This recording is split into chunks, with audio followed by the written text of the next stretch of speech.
So thank you so much for being seated, and thanks for being here. I would like to call this regularly scheduled board meeting of the Yuma Union High School District to order. If everybody would please stand and join us in the Pledge of Allegiance and moment of silence led by Shelley Milling.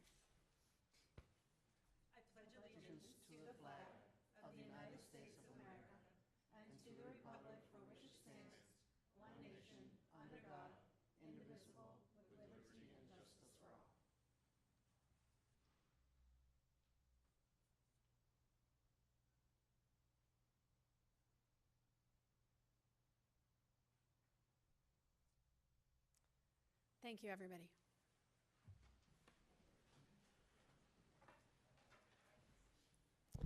Moving on to item 2.1, board members may have a discussion about conferences, visitations, legislation, special recognition, donations, etc.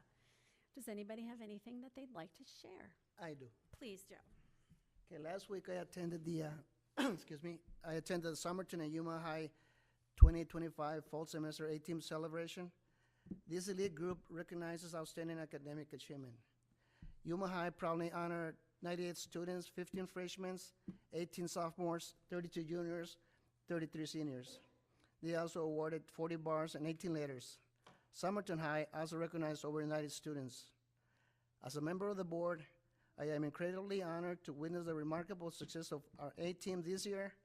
When we talk about excellence, it's not just about grades or trophies, it's about the grit, late night studying, and mutual spirit the students have shown. They have demonstrated that with determination they can overcome any challenge. Their success is a shining example for the entire school. I'm very proud of them, and I know the rest of the board is, as well as the parents and teachers, not just for what they achieved, but for what they have become in the process. Thank you. Thank you, Carlos. Christy? Okay, I wanted to share a few things. I had the privilege of joining in on a few schools' professional development days that occurred recently. I, of course, timed it so that Somerton High School was at lunch, but I was there. And I got to enjoy San Luis High School. And Miss Anaya, thank you for taking me around and sharing the great things that are happening there. It was a wonderful collaboration to see all of the staff members working so hard together. So I really appreciated that. Also, last Wednesday, I'm happy to report that along with Tim and Rob and Lily and Derek and Neil, we all traveled up to Phoenix to meet with our two state senators to discuss Senate Bill 1507, which would have forced consolidation between Antelope School District and our school district. And I am very pleased to report that that bill is not going to make it to the floor, and it is not happening. So yay us. That was great.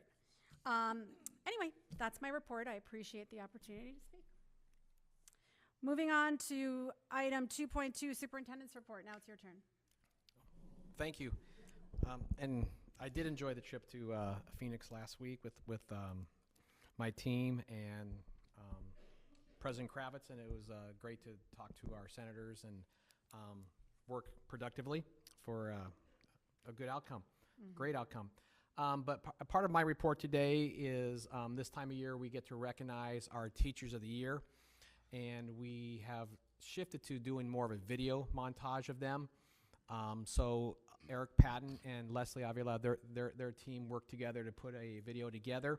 But before we get it started, I do just want to recognize we do have 3 of the high school finalists in Yuma Union, and that is going to be Eric Frost from Kofa High School, Mark Van Vorst from Somerton, and Greg Brown from Gila Ridge. So we're really excited about all our teachers, and we do have 3, they call them semifinalists, but they're really finalists for the Teacher of the Year as well. So outstanding education going on in Yuma Union. So Danny, if we could start the video.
Very exciting and great video production, I must add. If you would like to see the winners announced, that will be April 30th at the Teacher of the Year banquet coming up. So I believe those tickets can be purchased online from the Ed Foundation. Next up, for my superintendent's report, we get to hear from some students. So first up will be the student council reports from Cibola High School.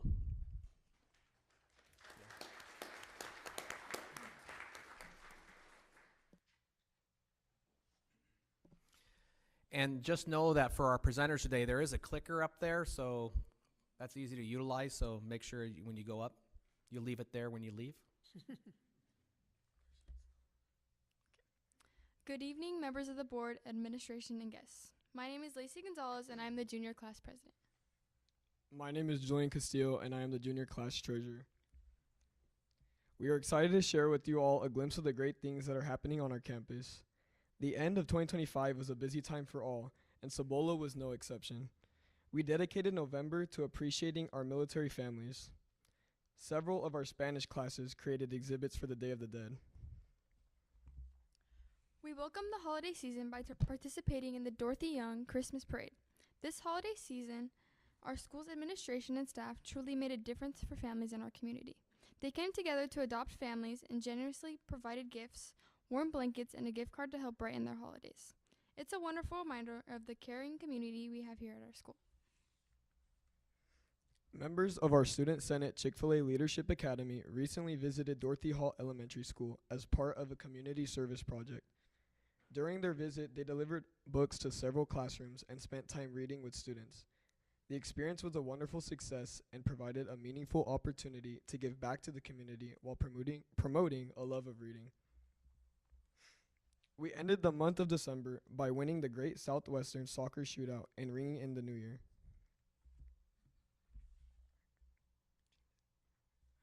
Our school counselors keep all our students on our toes and help us stay on track in many ways. They continue to hold their lunch workshops on important topics such as applying for FAFSA and college prep.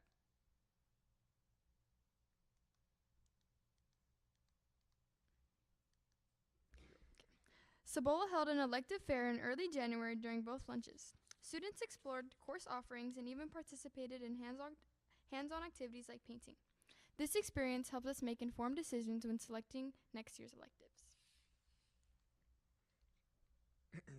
One group we need to mention is our exceptional students. They are such an important part of our Raider pride. They've been getting their hands dirty in horticulture class, planting vegetables, and learning valuable skills along the way.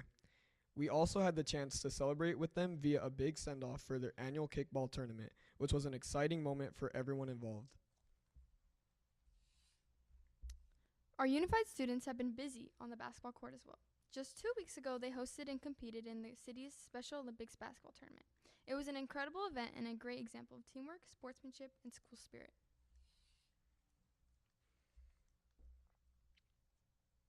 Going for the gold looks different for everyone, and our students showed us exactly what that means at this year's Fine Arts Showcase.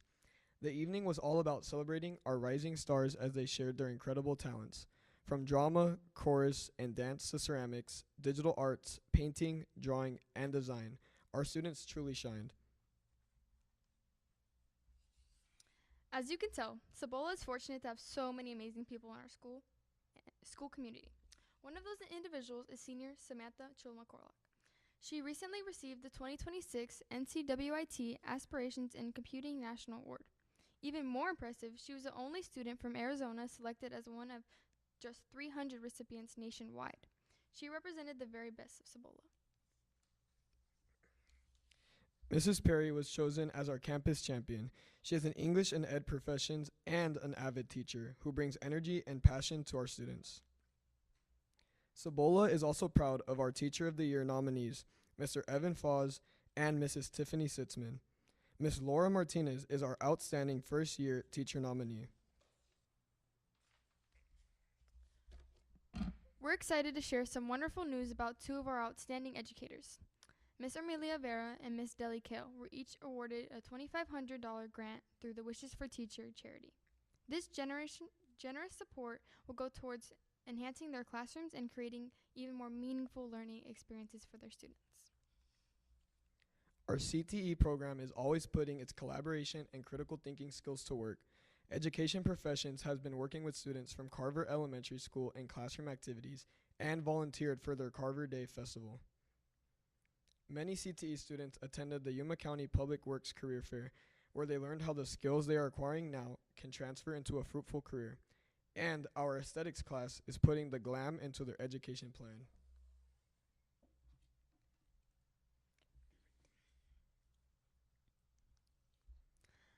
They really are. Aesthetic students collaborated with the owner of the beauty bar located here in Yuma to create Cebola's very own eyeshadow palette, the gold standard. Aesthetics class has been selling the palette as a fundraiser. You missed somebody. Oh, I guess it's just the ladies. Thank you. No, it's just the ladies. You don't get one. I know. Thank you. Yes, you're welcome. Our winter sports program were filled with great moments and wins. Let's talk about our boys first. The boys soccer team competed well throughout the season. Our girls also did well. Coach Preciado was named 6A Desert Southwest Region's Coach of the Year. Kendra Cortazar was named Offensive Player of the Year, and Layla Lugo won Player of the Year recognition for the Desert Southwest region. Miss Lugo also received a nomination as Athlete of the Week from the Arizona Republic. As we move to basketball, our boys basketball had a strong season and made it to the playoff rounds.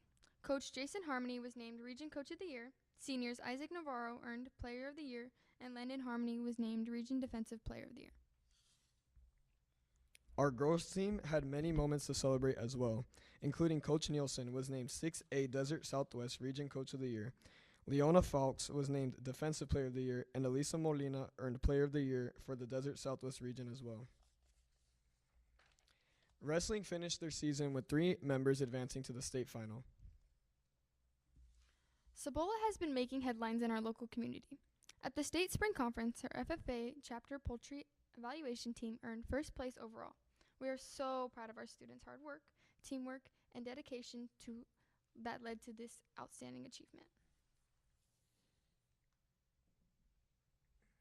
Our flag football club participated in the district jamboree, showing their true grit and determination. Cebola also hosted an academic night for our incoming freshman class of 2030. Student Council recently had the opportunity to meet with local city officials Jen Miller and Carol Smith, who visited Cebola to share information about a new youth government program the city is launching. Several of our students are excited to take advantage of this opportunity and are applying to gain even more leadership experience. Cebola also hosted an academic night for our incoming freshman class of 2030. The event highlighted the wide variety of elective courses available, helping future Raiders make informed choices as they prepare to enroll at Cebola. As one of our last points, we want to share what an incredible experience our student council had this year at Arizona Association of Student Councils Conference in Gilbert. While there, the student leaders from across the state selected our very own Julian Castillo as one of 3 ASC state presidents for the year. That brings Cebola's total to 4 state-level ASC student presidents. Our team also officially presented our vision for next year's state conference, which will be hosted right here at Cebola in January 2027. We are so excited for the community to welcome everyone and showcase our amazing Yuma community. We still have several exciting upcoming events. Cebola Drama is presenting the teens version of Hadestown this coming Thursday and Friday. Doors open at 5:30 p.m. Student Council will host our annual Spring Blood Drive on March 19th. Mr. Raider Talent Competition will be held on March 26th, and our prom is on the horizon as well. Thank you so much for allowing us a few minutes to share why. It's always a great day to be a Raider. Thank you.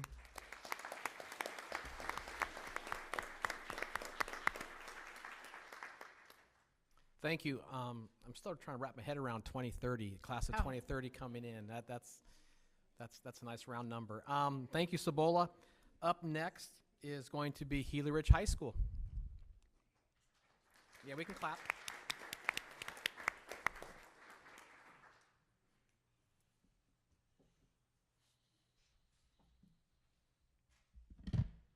Good afternoon, everyone. My name is Paloma. And my name is Yvette. We are members of the Student Council at Gila Ridge High School, and today we are excited to share with you some of the amazing things happening at our school. From athletics to academics to leadership and community service, our students have been very busy this year. And honestly, we're a little tired just looking at all the accomplishments. But in the best way possible. Today, we're here to give you a look at everything that has been happening at Gila Ridge and why we are so proud to be Hawks. From fall 2025 through spring 2026, Gila Ridge students have been celebrating achievement, leadership, and excellence across the entire campus. This presentation highlights just some of the many accomplishments made possible by our students, teachers, coaches, and staff. And it's all brought to you today by the Gila Ridge Student Council. Which means we're the ones planning half the events and occasionally surviving on coffee and late night group chats. Let's start with the athletics. Our winter sports season was full of incredible performances. Our football team competed strongly in the 4A conference and made it all the way to state semifinal round, which was a huge accomplishment. Winter sports at Gila Ridge include basketball, unified basketball, soccer, and wrestling for both boys and girls. But one of the biggest highlights was our wrestling program. The Gila Ridge wrestling team started the season 8-1 and ranked among the top teams in Arizona. And an even bigger achievement was that 14 wrestlers qualified for the Arizona State Championships, representing our school at the highest level of competition. Our wrestling team had an incredible season, and we want to recognize some of the top finishers in the entire state of Arizona. Congratulations to Cannon Farrar, who became a 2-time state champion. And overall, the Gila Ridge wrestling team placed 6th in Division I. Which is a huge accomplishment considering the level of competition across Arizona. Now moving into spring sports. Spring athletics include baseball, softball, track and field, unified track and field, and tennis. Our teams have already started the season strong. One great example is our softball team, who opened their season with a dominant 18-0 win. Which is definitely the kind of start every team hopes for. Spring sports continue to represent Hawks with determination, teamwork, and a lot of school pride.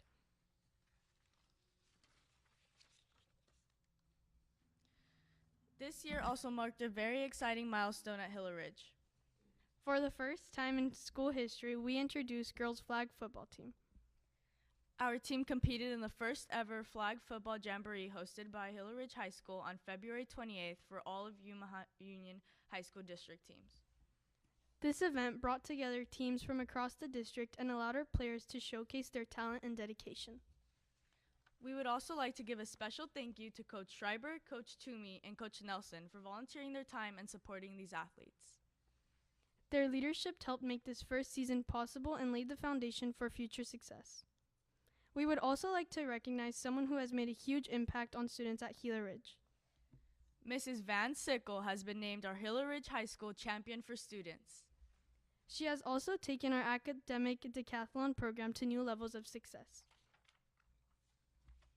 And she also started a brand new club focused on personal finance education, helping students learn real-life financial skills, and orchestrated 2 senators to come and speak with the GRHS Government and Economics class. Her dedication to student success truly makes a difference on our campus. Learning at Gila Ridge doesn't stop when the bell rings. Our campus offers more than 40 clubs and leadership opportunities for students. These programs help students develop leadership skills, teamwork, and career experience. Many of our students actively participate in their club activities, and some even compete through their club at regional and state levels through nationally recognized organizations.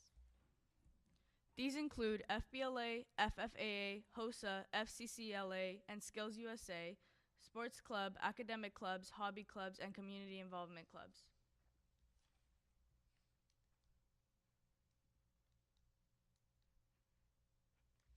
This year, 34 students qualified to compete at the Skills USA state competition. And we are proud to say that 8 teams brought home first place finishes. Students won competitions in areas such as welding sculpture, stagecraft design, cybersecurity, and video production. These events showcase the incredible skills students develop through our career and technical education programs. Our Future Business Leaders of America students also had an incredible regional competition.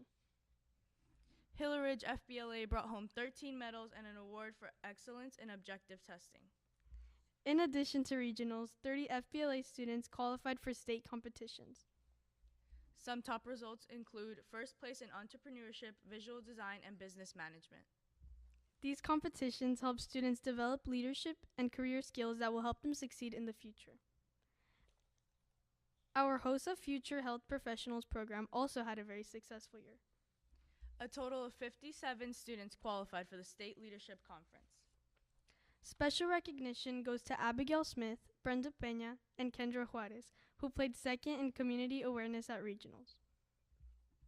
Additionally, 7 pharmacy students will advance to the State Leadership Conference in Tucson this April. Currently, 75 students from Gila Ridge will compete at FCCLA State Conference. FCCLA focuses on leadership, career preparation, and community involvement. This level of participation shows how engaged and motivated our students are. Our agriculture program has also had national success this year. The Gila Ridge FFA Turf team placed third in the nation at the FFA Turf Invitational in Texas. Students competed in plant identification, turf management, and agriculture technology challenges. This national recognition shows the strength of our agriculture and CTE programs. Another important part of our school culture is giving back to the community. Recently, our mental health program volunteered at the Celebrate Life 5K Color Run hosted by the New Life Pregnancy Center. Students had an amazing time helping, cheering on runners, and supporting the event. It was a great reminder that making a difference in the community can also be a lot of fun. Another major opportunity for students at Gila Ridge is dual and concurrent enrollment. Through partnerships with Arizona Western College, students can take college classes while still in high school. In the fall, our students earned 1,253 credits, and in the spring, they earned 1,358 credits. Over 600 of our students participated in the dual or concurrent credit. This allows students to earn both high school and college credit at the same time. It also helps students save money, prepare for college, and get a head start on their future. As members of Student Council, this slide is one of our favorites. Student Council helps organize major events like homecoming, spirit weeks, assemblies, community service events, and prom. Recently, we attended State Leadership Conference in Gilbert, where we collaborated with student leaders from schools across Arizona. And right now, we are very busy planning prom, which we are all very excited about. Let's just say there's been a lot of meetings and a lot of opinions about decorations. At Gila Ridge High School, students are doing much more than just attending classes. They are leading organizations, competing at state and national levels, volunteering in the community, and preparing for their futures. Through athletics, career and technical education, leadership programs, and dual enrollment opportunities, students are gaining valuable skills for life after high school. And we are proud to represent Yuma and Arizona with leadership and excellence. And as we like to say at Gila Ridge, It's always a great day to be a Hawk. Thank you.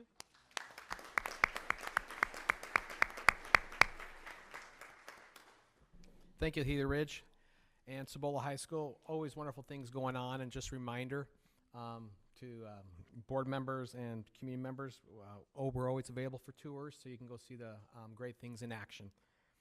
Madam President, that does conclude my report, though. Thank you so much. And if our students who presented want to take their leave, we understand. Thank you so much for being here. Okay, moving on to informational item 3.1, budget update overview of the 25-26 budget. Ms. Brenda, as always, we anticipate hearing from you after those cuties. After the students. Yeah. Good evening. My name is Brenda Higuera. I'm the Director of Finance, and I'm here with our monthly update for our budget, for our maintenance and operations and capital budgets. On the first page there, as always, you'll see our salaries, our fixed expenditures, and our school budgets. These expenditures are as of March 2nd, so from the beginning of the school year through the end of the month in February. So on the first page, you'll see the total on the bottom. If you go to the second page, that is the continuation of the maintenance and operation budget, broken down by departments. Our total budget for maintenance and operation is $106,976, and what we've spent so far, $52,865,734, so about 50%. The next page is our capital budget, and there you'll also see our expenditures by the departments and the schools.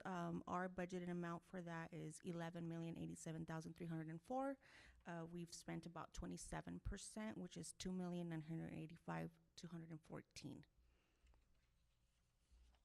And then the very last page is the student activities fund report.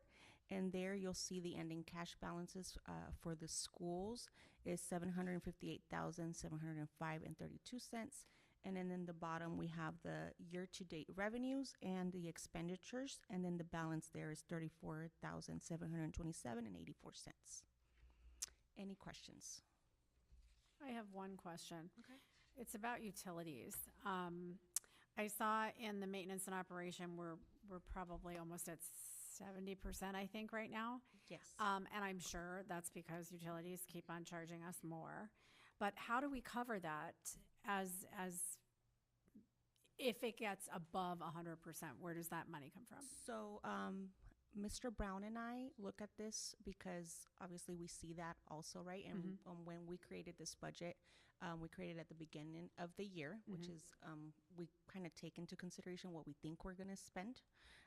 But you'll see on there, those are fixed expenditures, so we'll have to pay for that. So we will revisit that again now that we have like a full semester. And then what we do is if that budget needs to be adjusted, where that money comes from is from our contingency. Okay, thank you. And then you'll see that on the second page where we have our contingency amount.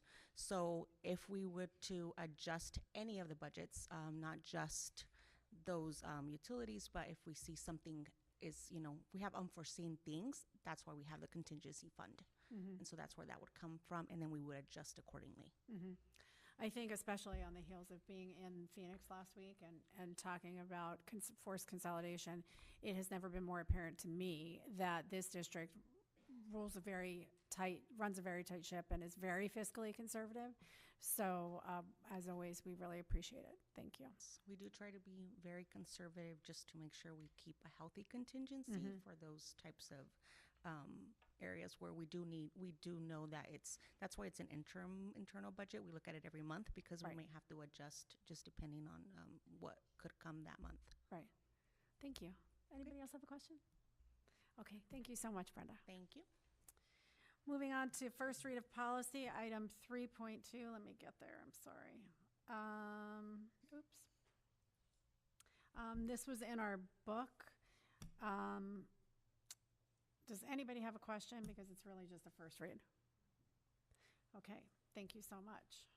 Moving on to item 3. Whatever is the next one. 3.3, insurance benefits. Am I right? I'm going to ask Mr. Chris Ingram, our COFA high school math teacher and also chairperson of our insurance board, and Mr. Steve Meinhardt, the trust board representative, to give us more information regarding our insurance board and changes. Thank you. Yes, happy to be here. If I can figure out which button to push. Oh, I think I got it. So health benefits for the district, employees and families.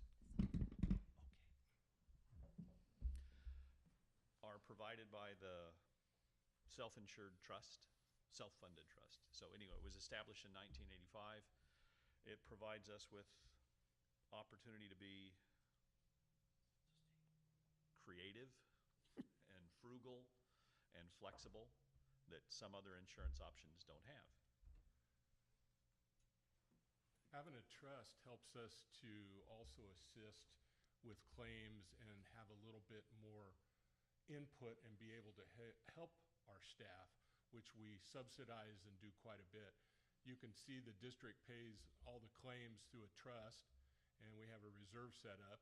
We have a company that's called Summit, which is a third-party administrator, And then we use Blue Cross Blue Shield as the network. A lot of people think that we're Summit, but truthfully, our plan is Blue Cross Blue Shield, but it's owned by the trust itself. So that gives us quite a bit of option. Blue Cross is the largest network in the county and also the state.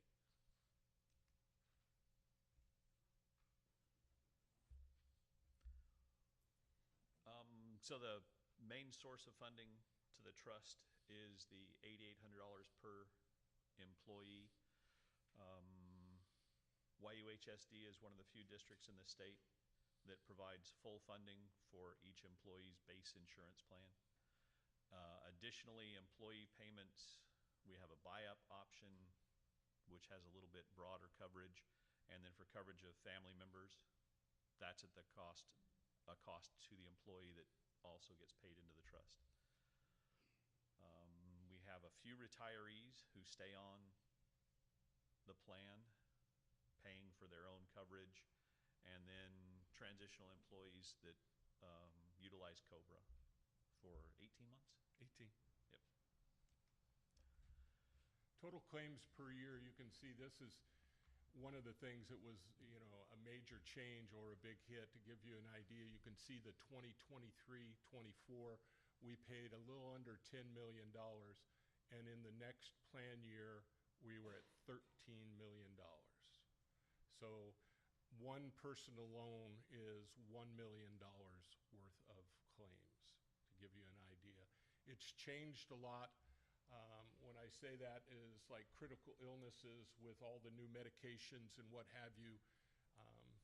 The one that's at the $1 million, that's for medication that's intravenous and has to go to the hospital twice a month.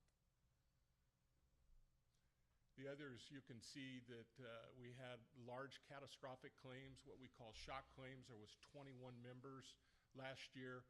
Normally we're about 12 or 15. So we had a big increase. What that is the ones that have usually anywhere from 50,000 and up, what we call large claims, meaning we're paying at 50,000. The inpatient hospital, you can see that the cost is pretty regular, but that can range around $3 million. The chronic conditions and utilizations has changed tremendously with all the new medications. And you can see there with the pharmacy specialties, we're a little over $2 million. The average premium increase in the state for Blue Cross that they could see was 48%. To give you an idea, fully insured plan that I assist with, one year had a 40% increase and the next year 70% increase. Where we don't have that because we can control our costs better being a self-funded plan. It gives us a lot more options to control cost.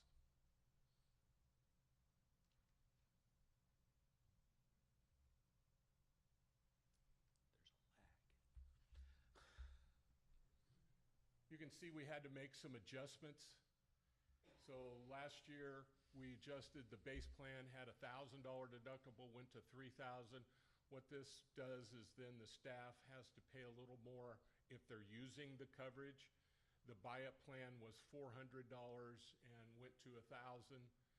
And we did some out-of-pocket max with that, what the staff, so somebody that was, let's say in the shock claim, we guarantee them their costs will cap off at $6,000 or $8,000 depending on the plan, or $5,000 to $8,000, excuse me. And then after that, the plan would have to pay 100%. What happens is we have a stop-loss reimbursement insurance. So it's at a certain point, 200,000. Once that's met for most staff, then the stop-loss will take effect and we don't pay anymore and they start paying for it. So it's like insurance for insurance? Correct. So the stop loss is 200,000? Yeah, that's the Okay. spec. The spec means per each person. Right. Okay. There is a couple lasers. What the lasers is called, to give you an idea, with the one we're going to spend about $1 million. The stop loss is going to pay after 475,000. So their spec isn't 200,000. All the rest are. They're a higher risk. Okay. Yeah, so the extra insurance is adjusted for individual cases. Right.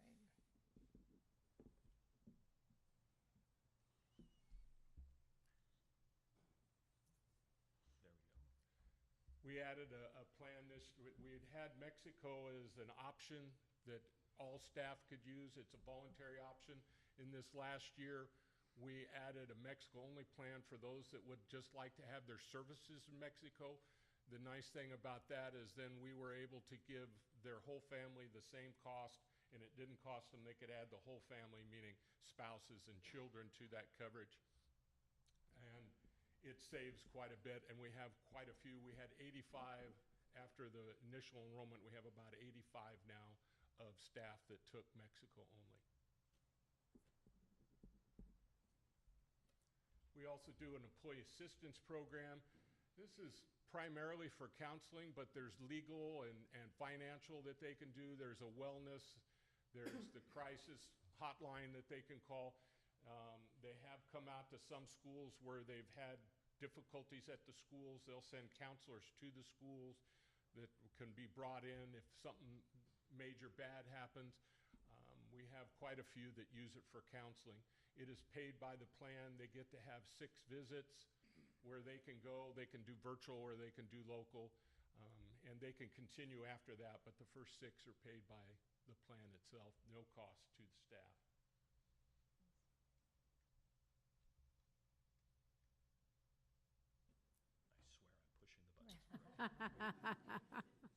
We also offer, it's called a flexible spending account. We call it Flex. This is where staff can put in money into an account themselves. They get to put it in pre-tax. So that saves them what we call 20 cents on the dollar, because our payroll tax is right around 20%. And that way they can use it for, you can see there's 2 types for health care. So if we know we have medication we're going to have to pay, other things coming up like dental.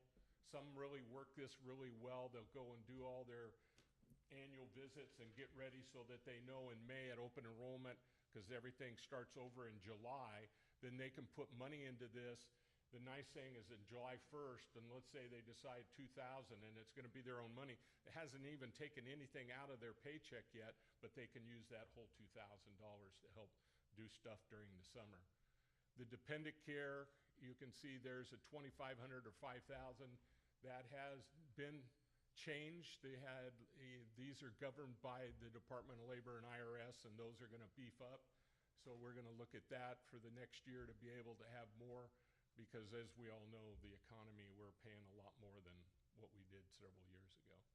The economy, going back to claims and the 13 million, that has a lot to do with it. We're seeing an average of 30 to 50% increases on some claims from 2025 to now, okay, from the years before. So we had the biggest change in claim costs that we ever had in 1 year. And earlier in the Flex account was use it or lose it by the end of the year, and now there's a carryover of around $800, so you don't have to worry about stocking up on Band-Aids and aspirin in June.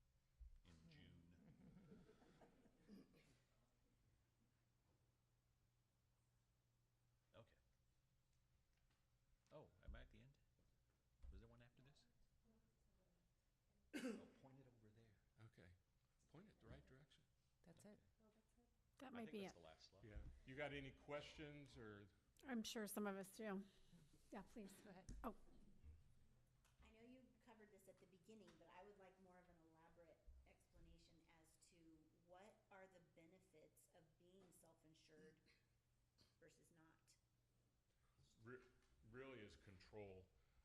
We're able, part of my job is on Fridays, I look at all the claims every week to try to help staff. We also take calls. It's really the control and understanding where the costs go, where if we were just fully insured, they would just say you premiums and, you know, here's your grand total. And just like I told you with one company where we had a 40% and then a 70% increase, it just goes right to the company. Where if we had a good year, then the money stays in the reserve account. So we try to teach staff to become a consumer, which we call Steve first. That's an ongoing theme for those of us who utilize the plan. If there's an expense that is coming up, you call Steve first, and he helps guide us to the most economical, most efficient My source. job's to give them options. Yeah. because there's a lot of times there's options to be able to utilize. So we got to become consumers. As you can see, the cost, a $3 million increase we have never had before. But county is also a company that I work with, and they had the same issue. Just about everybody's having the issue. It depends. They actually, in their shock claims, had almost 35. So it just depends on what they're going through. But that way we can look at those. We then have a company that helps us to look at their claims and see if there's other medications, there's other companies we can use. They do those, if there's different things that we can do to where if it was fully insured, we wouldn't have that option. Did that answer your question? So insurance is such a hot button topic right now, like nationally, and I appreciate the thought going into the presentation and to sharing it with us. Of course, the most important part about insurance is being covered, but the secondary most important thing, in my opinion, is to be able to use it. So I want to make sure that our employees have an insurance plan that they can use in an adequate manner where they're not taking off an entire day and having to travel out of town to go seek care, because then they're not in our classrooms, they're not with our kids, they're not running their schools, etc.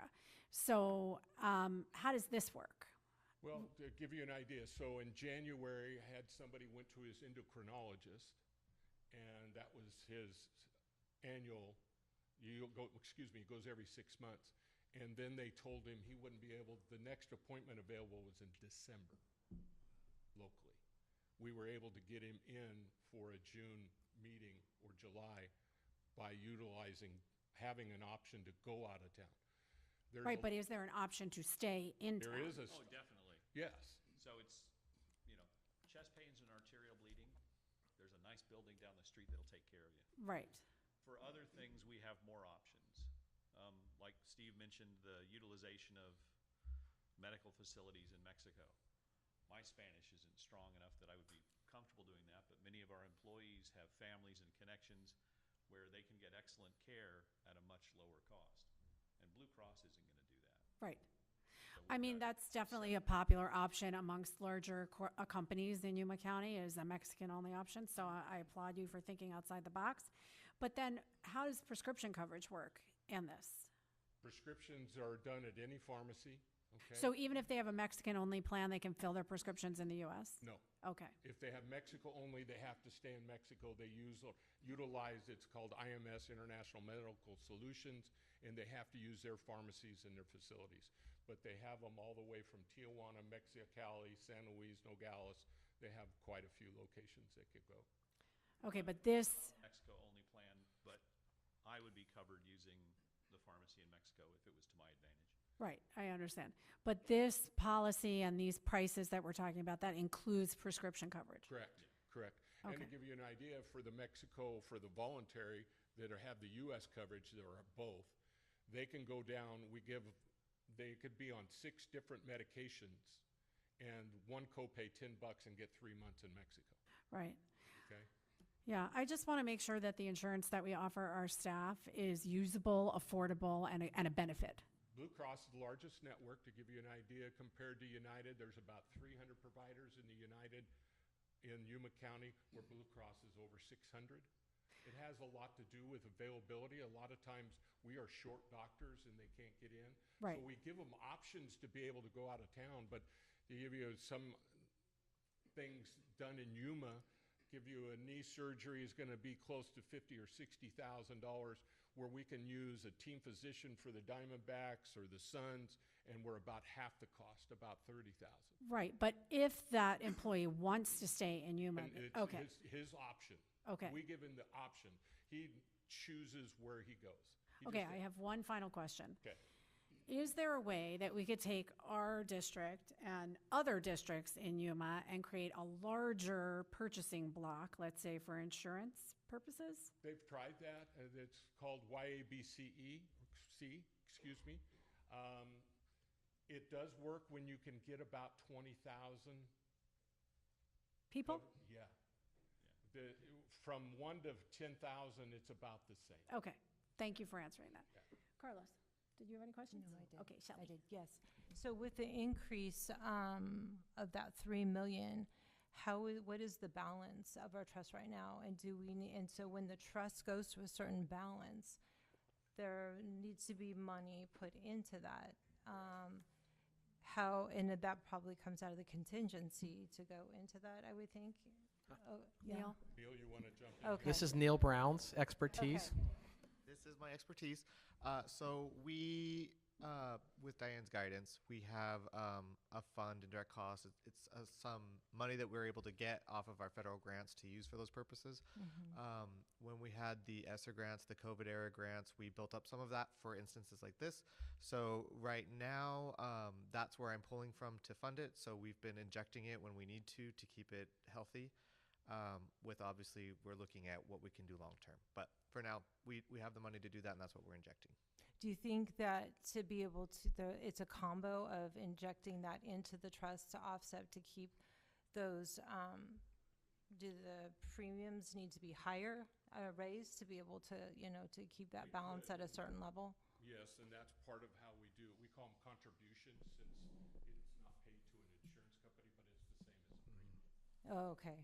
Yeah. And your question, the trust balance is about 1.8 million right now. 1,000,008. Okay. And we also look at Thank that you. 8,800 that comes from our budgeted M&O. We look at the increases we get from the state, and we'll look at those numbers if we can increase them as well to increase what we are contributing. So it's a factor of what can the district contribute, what cost we pass on to our staff that they pay out of pocket, and then, as Steve said, a huge thing is just reducing costs so that we don't have to. Yeah. And we Yeah. subsidize those contributions to keep them lower than, Thank you, Neil. okay, That's right. so that staff can afford. To give you an idea, average cost to have a spouse on a high deductible, which is when I say that $7,000 to $8,000, is around $900 a month. Okay, and the staff can get their spouse covered for $400. Okay, so they're like at $733, and then the spouse is at $400 Right, per month. per month, and then the family. Family, well, you can add the children. Children. It's about half that, but you could be another $600 Okay. total between if you did a family, which would be children, dependents, and spouse. Oh, okay. And it's pre-tax. Yes, they get Which to is take Their that contribution. pre-tax, So so you- they save on that 20%. So we're subsidizing to be able to help staff afford to be able to cover their family. Gotcha. Okay. Okay. I had one more question. I think that's, and you said you had 85. What is the cost to go for Mexico? The cost is the same for the plan. It's just the whole family, You get to have right? the whole family, and on they for the get 88 dental, the and whole everything. Okay. Nice. Okay. That's Is fine. there vision and dental in Yuma? Yes, Okay. And that's included in this plan also? yes. Okay. Vision is an option because not all people wear glasses, but dental, medical, and life is part of the base or buy-up plan. And then those that want vision, we have an $11 a month charge. Right.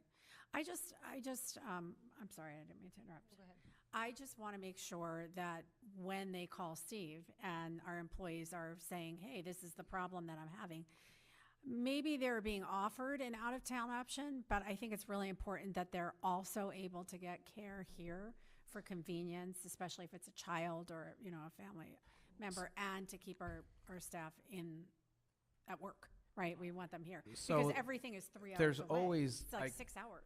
as a consumer of it and being a smart consumer of it, our staff can attest that, yes, we have every option here in Yuma and San Luis and Somerton, and all the clinics and hospitals. Our plan is accepted there. Right.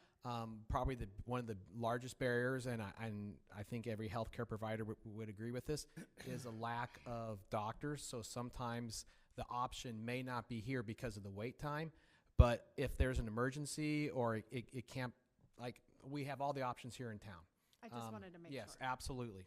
So Yeah, that our, Both.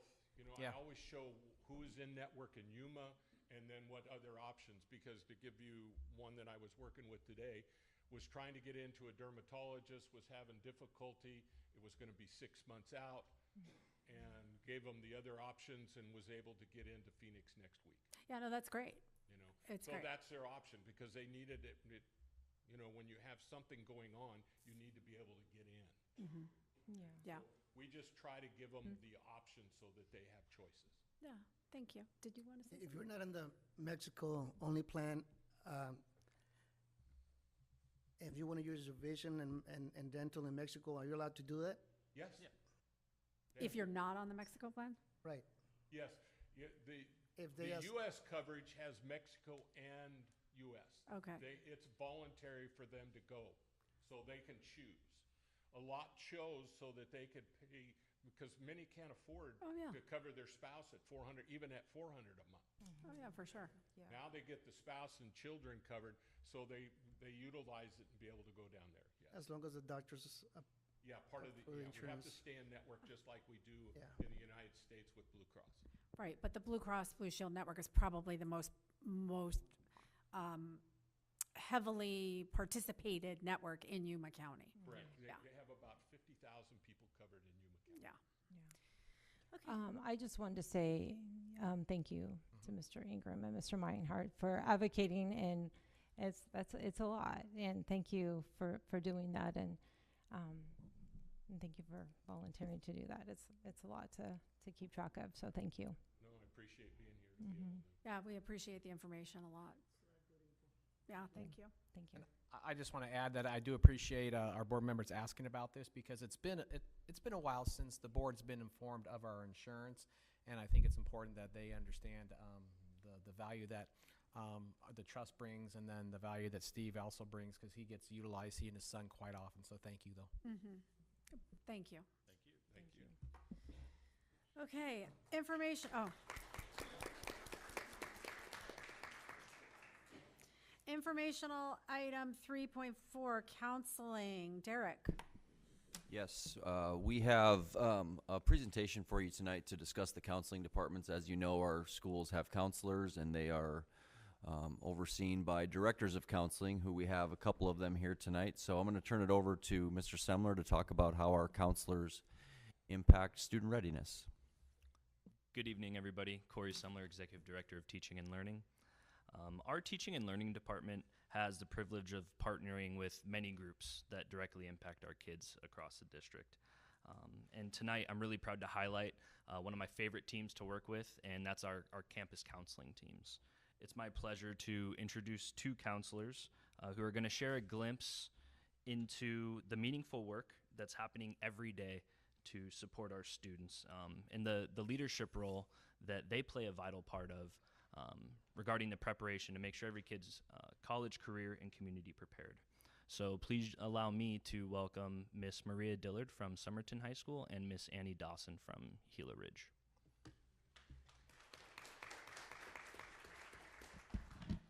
School counselors hold master's degrees and are uniquely trained at the intersection of academics and mental health.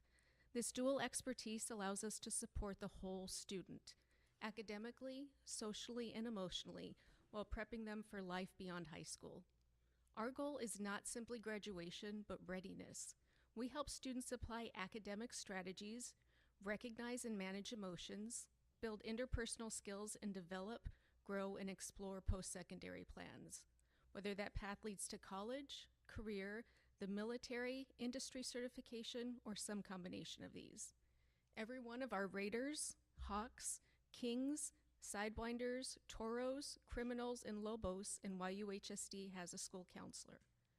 Our 33 counselors serve approximately 10,824 students, with most carrying caseloads of 300 to 400 students, above the American School Counselors Association recommended ratio of 250 students to one counselor.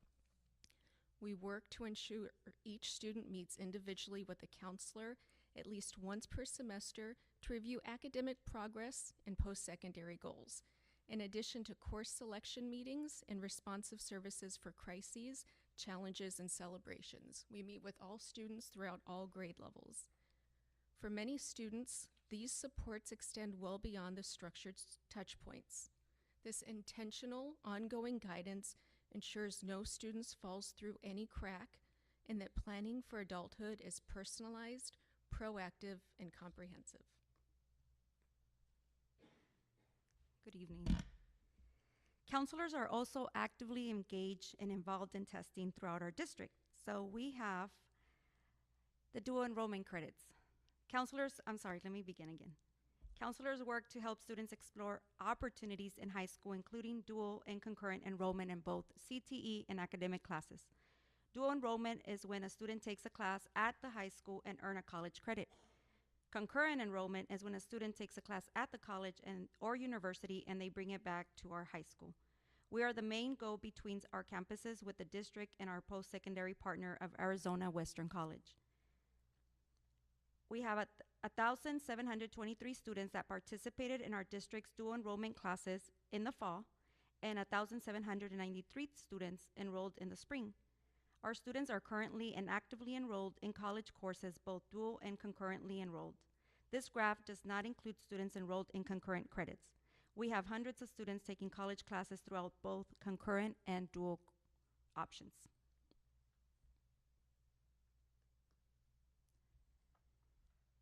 So the counselors are also actively involved in testing. Throughout our district, we have AP Scholar Awards. And our AP Scholar Award students have demonstrated consistent success in rigorous college level coursework. These honors recognize strong performance across multiple AP exams with the scores of 3 or higher indicating college level proficiency. While there is no monetary award, this distinction strengthens college applications and reflects academic commitment. We encourage students to pursue challenging courses while maintaining balance, wellness, and overall GPA goals. The College Board National Recognition Program recognizes students who demonstrate high achievements early in the high school. Eligibility is based on their PSAT performance, which is given in the fall, AP exam scores, and a minimum of 3.3 GPA, with the student qualifying through multiple AP scores of 3 or higher level by 10th grade. These honors highlight students' readiness and are especially meaningful for the first generation or small cities students. As counselors, we monitor benchmarks, guide families to ensure that students pursue rigorous opportunities with balance and long-term success in mind.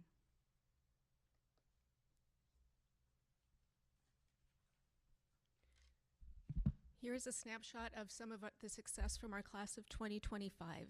Every number represents a student with a plan. This snapshot highlights both achievement and post-secondary readiness. Counselors are the point of contact between colleges, universities, and military recruiters and our students. We spend time planning, inviting, and organizing people, outside agencies, and events to help our students connect with post-secondary institutions, local businesses, employers, and different military branches so our students can connect with individuals for their next steps in life. These outcomes reflect the academic guidance and post-secondary planning support provided throughout their high school journey. So this is all throughout our district, our graduates, and some of the achievements that they've had. Our students are not limiting their future to one region. They are enrolled in colleges and universities across nearly every state and territory, including Alaska, Hawaii, Washington, D.C., and Puerto Rico. The map reflects what is possible when preparation meets opportunity. This national reach doesn't happen by chance.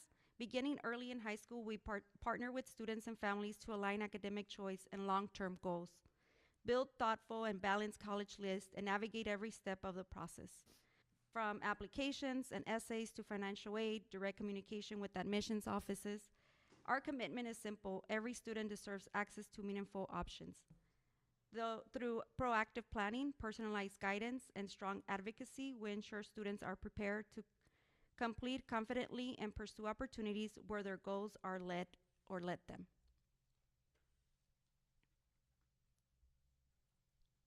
We'll have to work on Montana, Mr. Brienza. This visual was built collectively by counselors and colleagues at the district this past February and represents how counselors intentionally build readiness. At the center is student readiness, our ultimate goal. Surrounding it is a continuous cycle of support that ensures every student is prepared for life after high school. This is not a one-time conversation, and it is an ongoing developmental process from freshman year or whenever they enter our schools through graduation. Because counselors are trained in both academics and mental health, we are uniquely positioned to guide students through every phase of this readiness cycle. Thank you for taking the time to listen to how we as school counselors within YUHSD prepare students for college, career, community preparedness, and promote readiness. Are there any questions? Who other than me has a question? Just me. I have a question. Gotta ask it. I heard you say tonight that you guys are intimately involved in testing. What does that mean?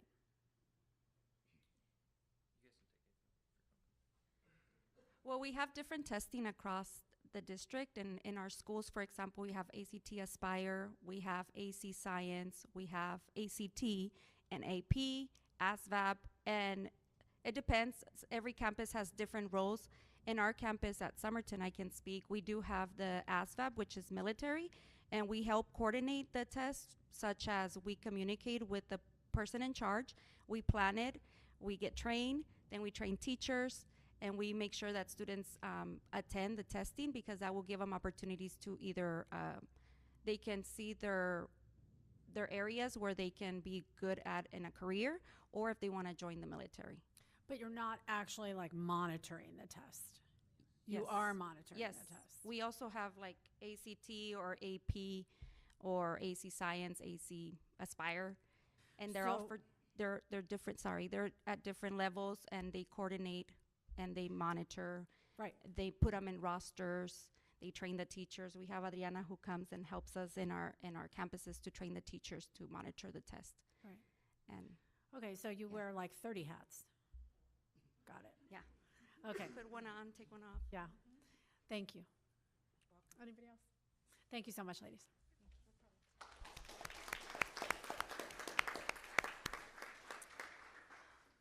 Moving on to informational item 3.3, I'm sorry, 3.5, student advisory groups. Derek. Yes, we have student advisory groups that support our student body. As you know, we have our student councils that represent students on their campus as well. We thought tonight would be a good opportunity to invite some of the adults on campuses that work with these different groups, whether it be through athletics or just student voice groups. So I am going to introduce, I believe I'm introducing Mrs. Simpson, Mr. Barrios, Mr. Robinson is here, Mr. Anderson. They're standing up and I'm calling them out as they stand. And then we have numerous students that are going to speak to what it is, what role they play in their campus, and how it supports their fellow students. Ms. Simpson? Good evening, Superintendent Brienza, Associate Superintendents, and members of the Yuma Union High School District Governing Board. My name is Lauren Simpson. I'm the Director of Student Supports at Cibola High School, and it is my honor to kind of introduce some of these people who are in our advisory groups and let them share with you their roles on campus and what they get to do. So for the athletic councils, I'm going to pass it over to Mr. David Barrios. Hey, good evening. David Barrios, Assistant Principal for Somerton High School. So I have to say that the more I meet with these student groups, easily it's becoming one of my favorite meetings to be a part of. So the purpose of the group is to provide an opportunity for student athletes to be able to talk to the athletic director, and the topics they range from maintaining a positive culture on campus, traditions, to what they want to see on campus. But you'll hear from students. So you'll hear from athletes from Cibola, Carter Thompson, Jada Bosch, and then you'll also hear from our first ever state champions, Kenny Garcia and JD Preston. So I'll go ahead and pass it off to the next slide.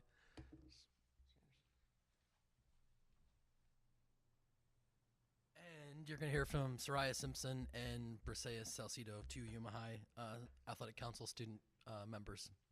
So to explain Yuma High School, Yuma Athletic Council, I'm really excited to launch it this year. We're a new group. We have been doing the work unofficially, but now we're doing the work officially, so that's exciting. We have 13 student athletes who are nominated by their coaches, representing a variety of sports across all programs. We meet once a month, and our goals, as you can see, are pretty simple but powerful. We serve as a voice for student athletics. We're focusing on leadership and portrait of a graduate attributes and leadership development. And it's a shared responsibility. We want Yuma High School athletics to be, super amazing and powerful. And, I alone can't do that myself. I try every day, but with our student leadership group, they, like Mr. Barry said, they inspire me. It's one of my favorite meetings now as well. And I've learned that my 13 athletes really like to eat donuts, some more than others. But they provide feedback to me, communicate, obviously, and another goal is we bring awareness, information to sports.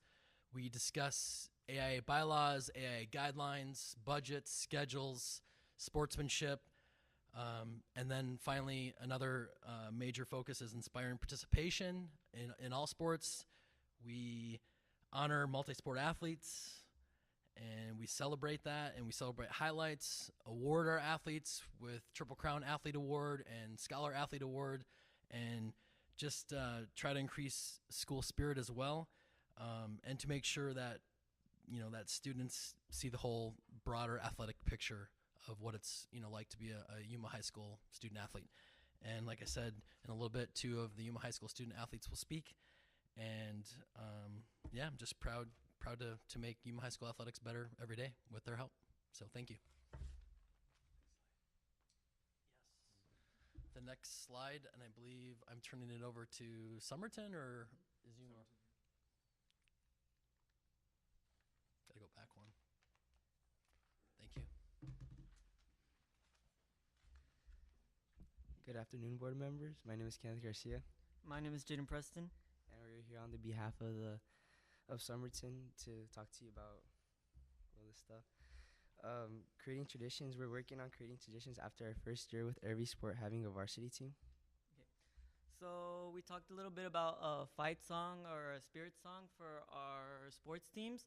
And so we were just discussing like the lyrics in our program, and we passed it on to student council so they can look over it and like give us feedback. We have talked about ways that we can get different athletes to come support other athletic events. Culture, we spend a lot of time talking about culture. And we want to increase participation in all of our sports because, we're a new school, so that's very important to us. So we talked about how we're going to promote different sports and different students individually so that students would be more likely to want to participate in our sports. Since we're a small school, we encourage multi-sports athletes.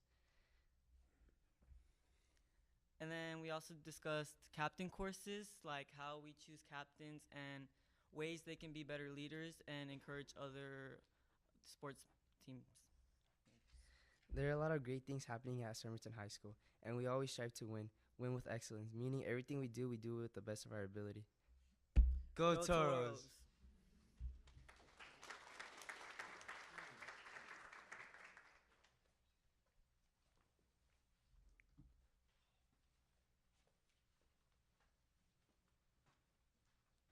Good evening, everyone. I'll pull it back down for you. So I'm the proud athletic director at Cibola High School. My name is Dave Robinson.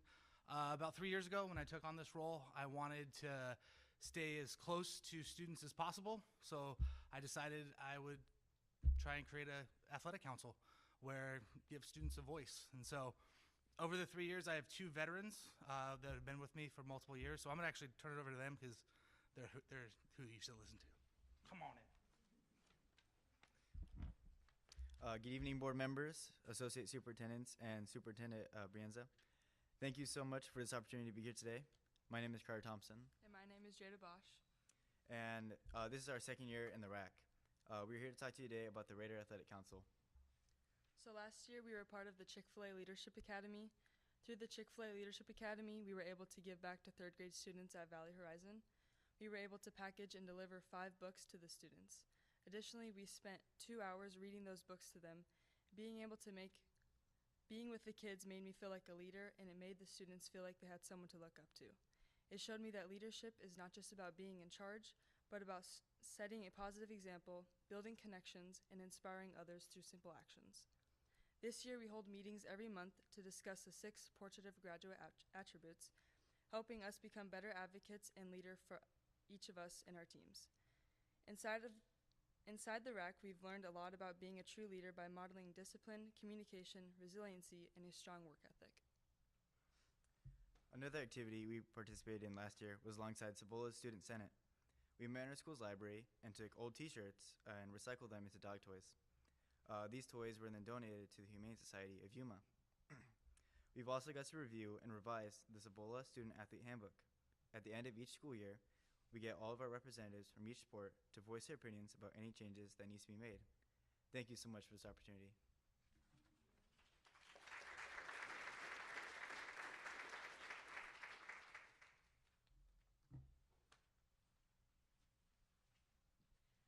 Hello. I'm Soraya Simpson from Yuma High School. I'm not Simpson. I'm Briseis Salcido. We are here to represent Yuma High School. We are members of our athletic advisory club, and we're a very new club, but we have been doing a lot of things to increase the participation, the awareness, and act as an advocate for our student athletes.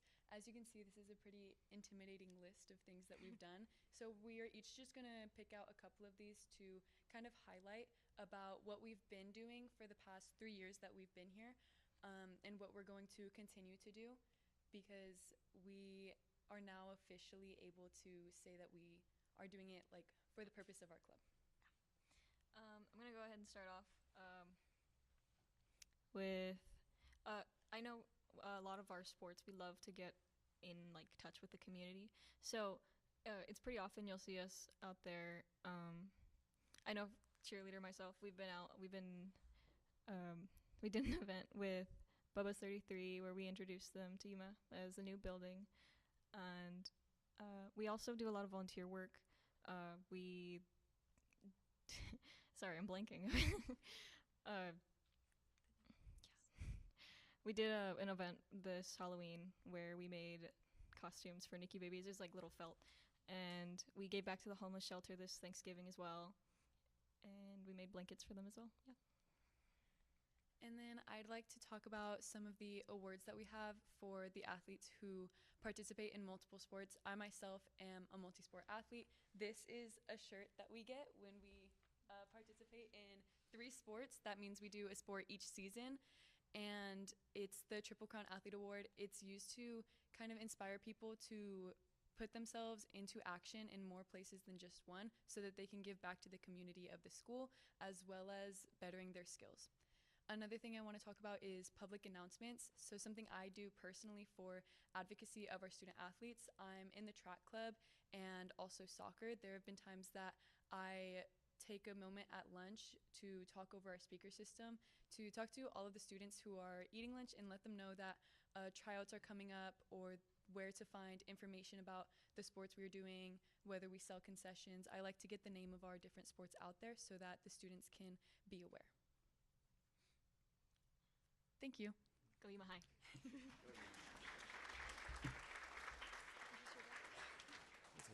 And so next, Ms. Simpson will talk about the Student Senates. Me again. See if I can make this wrong way. Okay. So our student senate organizations vary a little bit by campus, but the purpose of all of our groups is the same. And the purpose of our groups is to give our students a voice at the table where they have a structured space that they get a chance to communicate with school leadership about their experience, their successes, the challenges, some of the barriers, and it gives them an opportunity as students to collaboratively develop solutions to help improve the school communities. So each of our students are going to take just a minute to kind of tell you about their school's student senate and what it is that they get the chance to do. Oops. So up first we have my favorite, Cebola. So I have Jonathan Haynes here with me, and he's going to share a little bit with you. Thank you.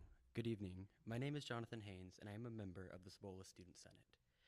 As a member of a group so committed to leadership and improvement, I have improved tremendously and learned what it means to be a community-driven leader.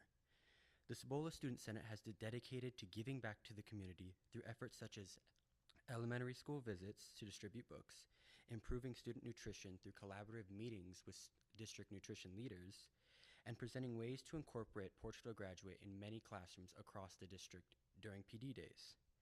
As student leaders, we have actively advocated for student suggestions and improvements within the classroom and across campus.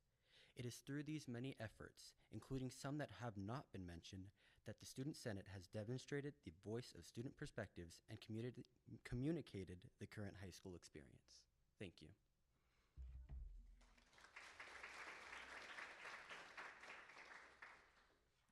Good evening. My name is Gabby Krakowski, instructional coach at San Luis High School. We started our Student Voice Committee towards the end of last spring as part of our campus's continued efforts towards personalized learning and really focusing on increasing student voice. So today I have Alexa Rios, who will share a little bit about her experience with that committee on our campus.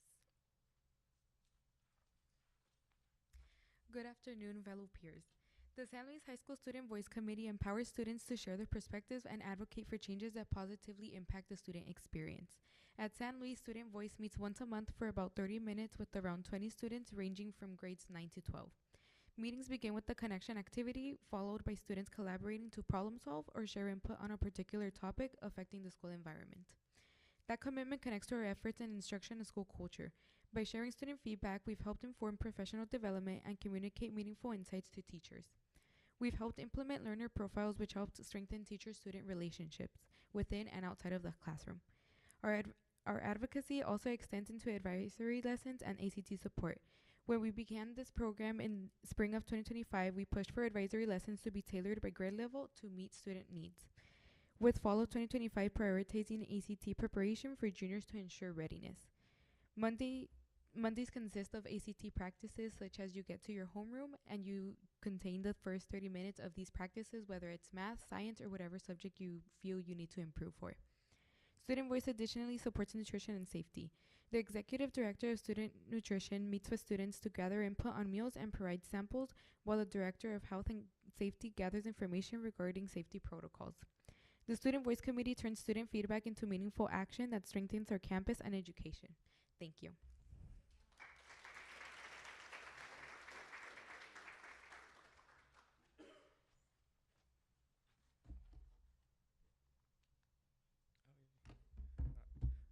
Good evening, everyone. My name is Roman Tovar. I'm a senior at KOFA. I'm a multi-sport athlete, and I'm involved in sports med CTE level 3. We call the group the Student Advisory at KOFA. It started about 2 years ago with Ms. Campa. We usually meet once a month on a Thursday, different periods, so we don't mess up our schedules too much. We talk about different ways. That we think the schools could be improved, or just our ideas about the school and what could change, and about ways we believe that we could help students get more involved in and want to be at the school more.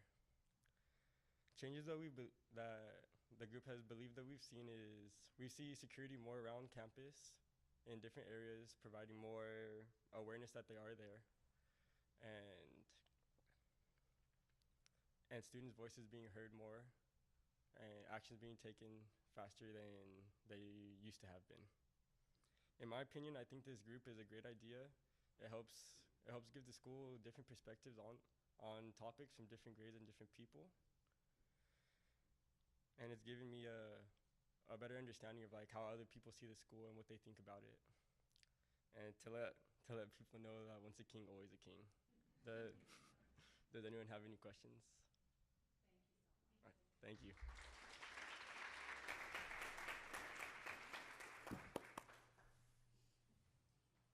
Does anybody have questions? I just have I heard that KOFA just started their advisory group 2 years ago. What about all the, I just want to know about the athletic councils as well as the other student advisory groups. How long have you guys had it? So I know that varies. So for us, our athletic committee started last year, and our student senate just started last month. So last month we got together and we started talking about our mission, vision, the purpose of the committee. So that's kind of where we're at with the student senate. But for athletics, that started last year. We started thinking about, okay, we're going to have varsity next year. What's that going to look like in our school? And then that's why it's so great, because we hear those conversations from the students and the pride that they take in it.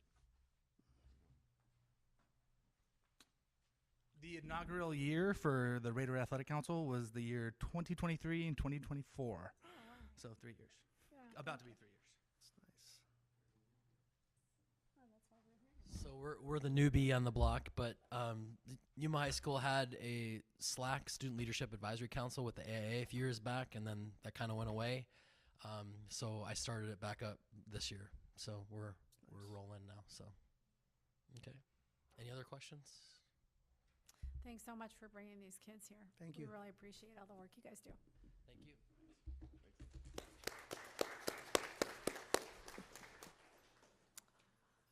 Moving on to informational item 3.6, CTE Career Specialist. Rob, is this you? Oh, maybe Yes, let's it is, just but go. I'm going to turn it over to the directors of CTE to introduce this. Good evening, Superintendent Mr. Brianza, Associate Superintendents, and board members. I am Nereida Lanzman, Director of Career and Technical Education, and joining me is Mariana Martinez Reynoso, CTE Director of Work-Based Learning. this evening. We're going to be presenting our CTE student leadership model and as well our work-based learning model expansion. I'll start off with our CTE student leadership, and Mariana will follow.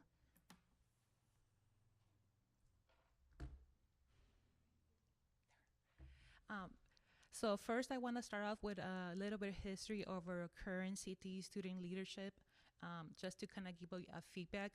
Our current CTE student leadership is allowing students to participate on the first level, which is CTE Courtesy Corp, which is 2 students per program per period. CTE Ambassadors, which is 20 students per campus. CTE Leaders, 20 students per campus. So currently this year, we had about 142 students participating with this model. We have known that the model has worked, as we have seen students represent us at the state level with regional and state officer positions, but not only one campus. It has grown that now we have more students participating in different campuses. But one of our goals is to expand these opportunities of student leadership. So as we're thinking, how can we revamp this?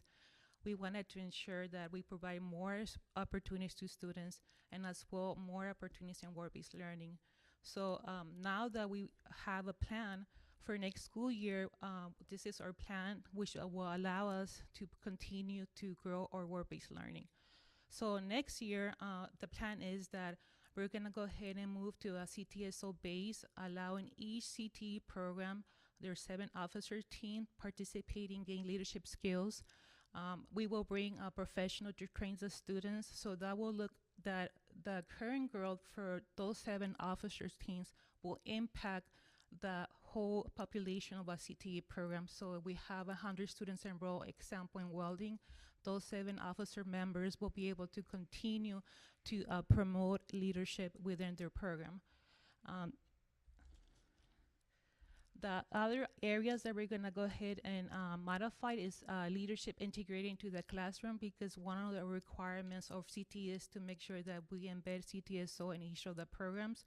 And doing this, providing the training to the officer teams, will create a more robust leadership within each of the CTSOs, providing that support. And most important, this is fully aligned with ADE CTSO's requirements, so this will ensure that all of our CTE programs are meeting one of the requirements for state, so we are good with like our funding source. So what this looks like is that we're gonna have a nearly 4 expansion in student leadership, and then the leaderships are gonna be embedded to like their daily class environment and as well outside the classroom. So we anticipate that we will have, with this new model, the growth is gonna be from 142 students this current year to 560 students with the new model. As we continue to grow with this model, we understand that not only leadership is important, but also work-based learning is really important. So as we were revising these models, we came up with ideas that Mariana is gonna go ahead and continue. Thank you, Narita. And so, yeah, so what we want to do and implement with these changes is to bring in a career specialist model for work-based learning. Just a little bit of how our model is currently being presented to our students is that we have teachers on campus providing support. We identify them as liaisons. They are the liaison between myself as Director of Work-Based Learning and the employer. But we do know that our teachers they're doing so much already. They're teaching, they're advisors for their CTSO. And so to be able to provide, adding on this task as liaison has been what of a challenge. Our teachers are doing amazing to ensuring that students are logging in their hours to ensure that they're getting these grades for certain work-based learning experiences. So this model will allow us not only to have these career specialists on campus to focus solely in providing that support to our students when it comes to that readiness for work-based learning experiences. Our teachers do an amazing job for those teacher-led work-based learning opportunities, but there's so many changes that are happening within ADE. So at the state level, work-based learning has been changing as what are the requirements for these workplace experiences.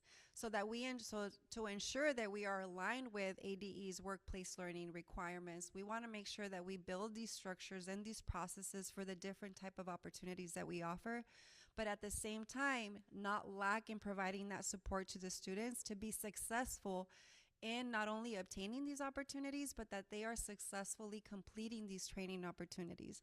So these career specialists, our goal is to be able to expand these opportunities across campuses, and that we have these expectations for employers that we continue to grow opportunities with different businesses in the community, but also sustain them.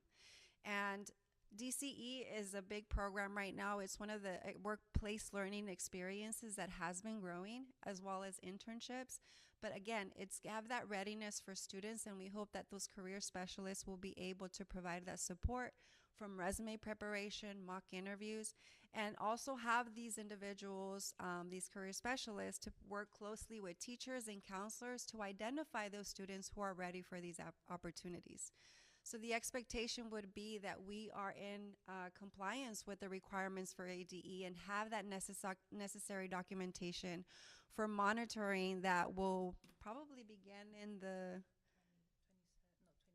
29 school year, I believe. So monitoring will be coming for workplace learning experiences as well.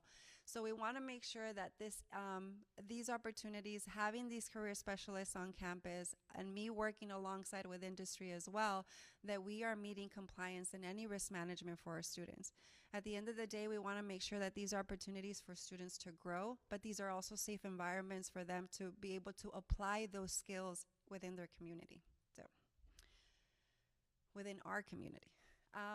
So the key purpose of these opportunities would be is to establish this model, to be able to provide that structured process and student case management, ensure that we are aligning that these opportunities are sustainable, and then we have those employer pipelines, and then also protect our district partnerships, really important.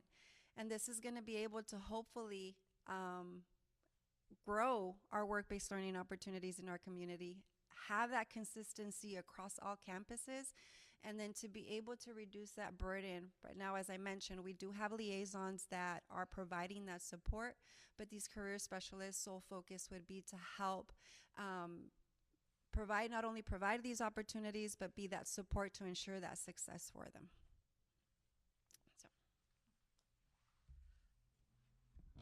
So in closing, I just want to say that through CTE students' leadership, we know that students learn to lead. And through work-based learning, students learn to perform in the world. So together, those skills are essential for our students after graduation so we can prepare and more. So thank you for your time, and I think there's questions. Yeah, please. Thank you, Madam Chair. How many of the career specialists are you hoping, and is it again a staggered amount, one per high school? So that's a great question. Thank you. So to clarify, we do want to start off with 3 career specialists because we are testing out this model. So our goal is to have at least 3 career specialists. We'll have maybe dividing 1 career specialist between 2 campuses, and then 1 to divide them between 3. Okay. And then on the 2028, 2029 year, that's when they're going to actually have somebody from ADE monitor? Is that what you had mentioned? So I'll let So for CTE, we have a cycle every 5 years that AD comes, and then they make sure that we have everything aligned for what is required to be a CTE program, and we're approaching our cycle. That's when that'll happen. And then one of the areas under the compliance is having career specialists. So this will Okay. also help us to ensure that we're meeting that requirement, so we will get that point towards, Nice. keeping our funding. Okay. Awesome. Thank you. I have a question. You mentioned that you had about 170 students currently, but that it's going to transition to 500 plus? Yes. So for example, like I mentioned earlier, currently it's only 20 ambassadors and leaders per campus. So when we move to the new model, we're having 7 students that represent a CTE program. So let's say, example, we have 7 CTE programs in one campus. That's a really growth of 70 students that they're gonna get professional training on how to be leaders and how to provide that leadership through that specific program. So then we're gonna see a growth. Okay, that makes great sense. Thank you. So the 3 CTE specialists that were being asked to approve the job description and then being asked to approve later tonight, I guess, at this point. The money is coming from where? Neil? So No. this is like our current money that we have from or seated. So then the way we're doing our current CTE leadership model, we're just shifting some of the things that we're doing. So like I mentioned before, we were gonna bring a person to train the students, and the current model, students travel to a location, so those were the expenses. So just adjusting what we're providing, but still the same experience to students is going to allow us to now have these positions, to grow work-based learning. Right, thank you for saying that. And then lastly, the work-based learning pipeline that you mentioned, I would think that that would be part of the CTE specialists' job description, Absolutely. right? To develop and maintain these relationships. Correct. I will be here to provide support also as Director of Work-Based Learning, but it's also creating these processes as I mentioned earlier, right? We want to ensure that we're aligned with ADE, but yes, career specialists, we will work with industry as well to ensure that students with certain work-based learning experiences, they are required to, students are subject to evaluations, performance evals. So career specialists will be working closely with industry as well to ensure that we have those evaluations completed for our students, create further opportunities for them as well. And so yes, they will work closely with industry as well as working closely with students. And so when you're adopting this model, I'm sure you've seen it in effect somewhere else, correct? Have actually. So last year we went to Washington to the Work-Based Learning Conference. There was, I want to say it was Chicago, Illinois. Can't remember the district right now, but they have implemented the model and they call them career coaches. At last year's summer conference, I met with Westmec is one of them, but the ones who specifically has this model is Mesa Unified School District. I was able to have a conversation with their director of work-based learning and kind of see how this model is being implemented and how it's worked out for them.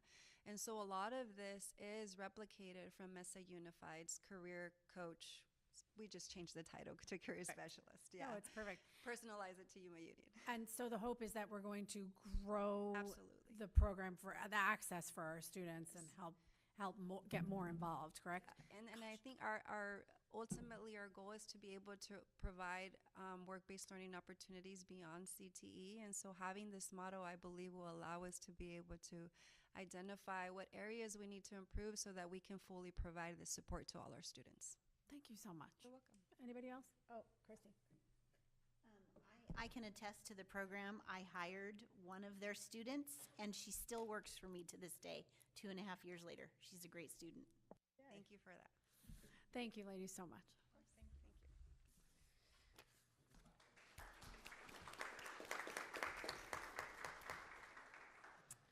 Moving on to item 4, call to the public. Any person wishing to speak may present the information at this time only. All presentations are limited to a maximum of 3 minutes and a maximum of 15 minutes on each subject. Before you begin to speak, please identify yourself by clearly stating for the record your name. Comments by members of the governing board in response to any public comment will be limited to asking staff to review the matter or requesting rescheduling of the matter for further reconsideration at a later date. I have one form. Bruce Luna.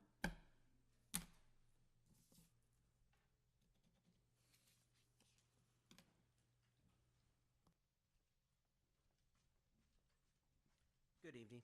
My name is Bruce Luna. I recently requested some public records for graduation 2025 from Yuma High. One of the reasons is because student funds were being allocated to pay for it. So I brought a package. She has it over there. Last year's budget for graduation was $2,900, but actually it cost $10,300. And students clubs paid 49% of that at $5,100. That's a lot of money for a club. It's something the clubs raise, and it should be utilized for the clubs. I do understand them to give some to help out, but a large portion, that's a lot. This year's graduation, Yuma High's asked Yuma FFA to donate between $2,000 and $3,500. That's a lot.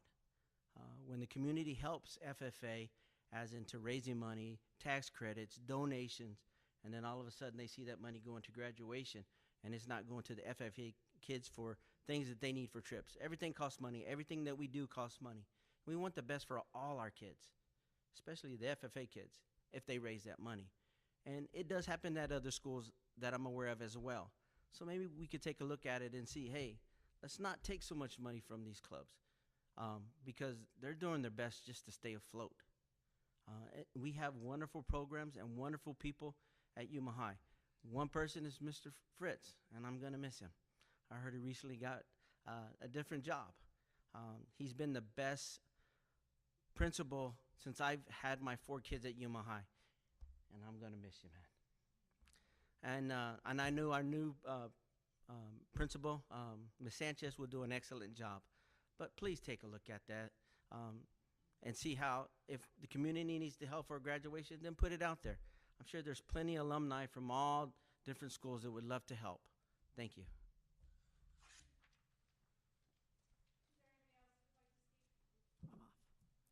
Okay.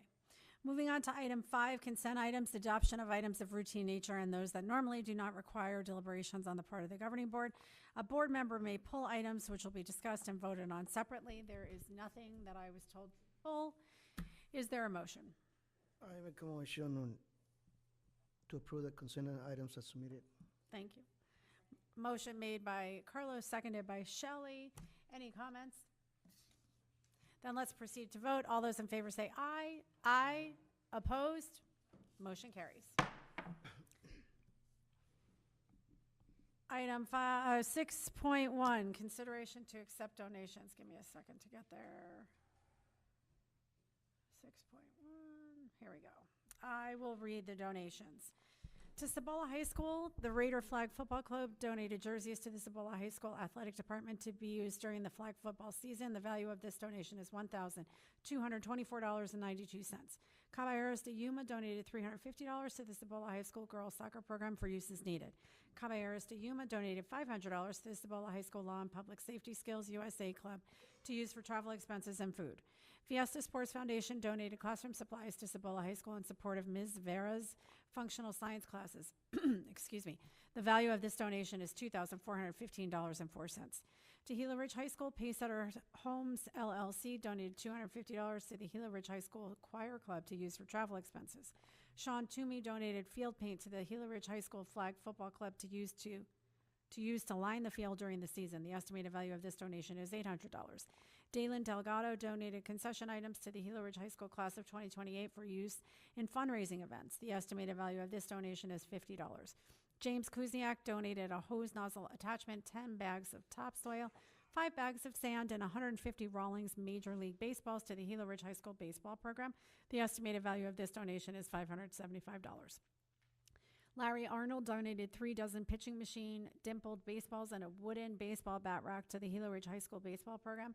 The estimated value of this donation is $860. Joanna Camacho donated 70 water cases, 50 packs of fillable Easter eggs, and party favors to the Gila Ridge High School class of 2028 for use in fundraising events. The estimated value of this donation is $140. Yuma Community Food Bank donated $100 to the Gila Ridge High School student Gila Ridge High School Student Council for use as needed. The Gowan Company donated $1,000 to the Gila Ridge High School FFA program for use as needed. John Tamayo donated $500 to the Gila Ridge High School FFA program to use as needed. Tacoma High School, Jasmine Serpus donated concession items to the Kofa High School Art Club for use in fundraising events. The estimated value of this donation is $45. Lisa Ball donated $100 to the Kofa High School Student Council for use as needed. Fiesta Sports Foundation donated $2,500 to Kofa High School, benefiting Miss Dueña's classroom for the purchase of a smart board and printer. Sunrise Optimist Club donated $500 to the Kofa High School Student Council for use as needed.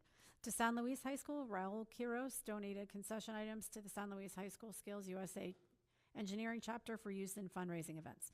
The estimated value of this donation is $90. Rydell Construction donated $500 to the San Luis High School Counseling Department for their Senior Awards Night.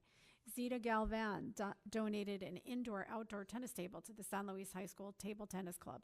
The value of this donation is $275.73. Committee de Bienestar, Inc. donated $500 to the San Luis High School Counseling Department for their Senior Awards Night.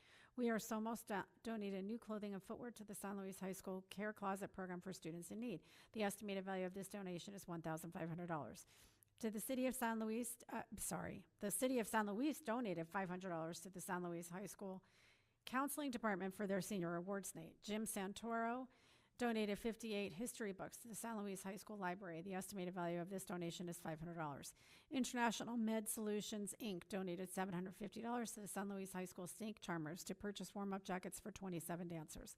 Ardell Construction donated $500 to the San Luis High School PE Department to purchase classroom supplies. Bodega 23 donated their location, food, and drinks to the San Luis High School boys soccer team to host their team banquet. The estimated value of this donation is $2,500. To Somerton High School, Adriana Felix donated $700 to the Somerton High School Athletics Department for use as needed. Soma Yuma Booster donated an irrigation hose and 4 sets of metal connections to the Somerton High School Athletics Department for watering the practice fields. The estimated value of this donation is $605. Ding and Dent Musical Instrument Repair donated 2 straps and 6 shoulder pads to the Somerton High School band program to use for their, I don't know how to say this word, sousaphones. The estimated value of this donation is $200. Claudia Macias donated 8 T-shirts for the Somerton High School Sports Medicine 2 and 3 officers to use during events and activities. The estimated value of this donation is $120. Cassandra Yasso donated 300 prom tickets to the Somerton High School Student Council to sell for prom. The estimated value of this donation is $50. To Yuma High School Dance Club donated 20 long skirts to the Yuma High School dance class to use as needed. The value of this donation is $645.80. Sarah Hancock donated $2,500 to the Yuma High School baseball program for use as needed.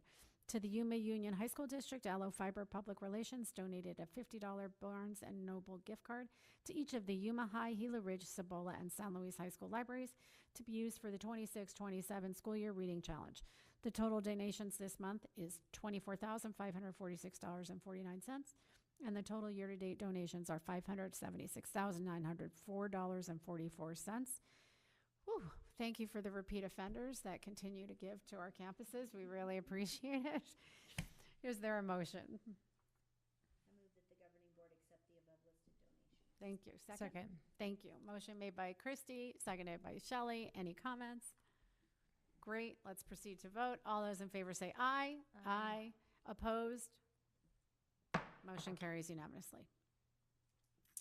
Action item 6.2, approve open enrollment capacity for 26-27 school year. We have the table in our board books. Does anybody have any questions before I ask for a motion?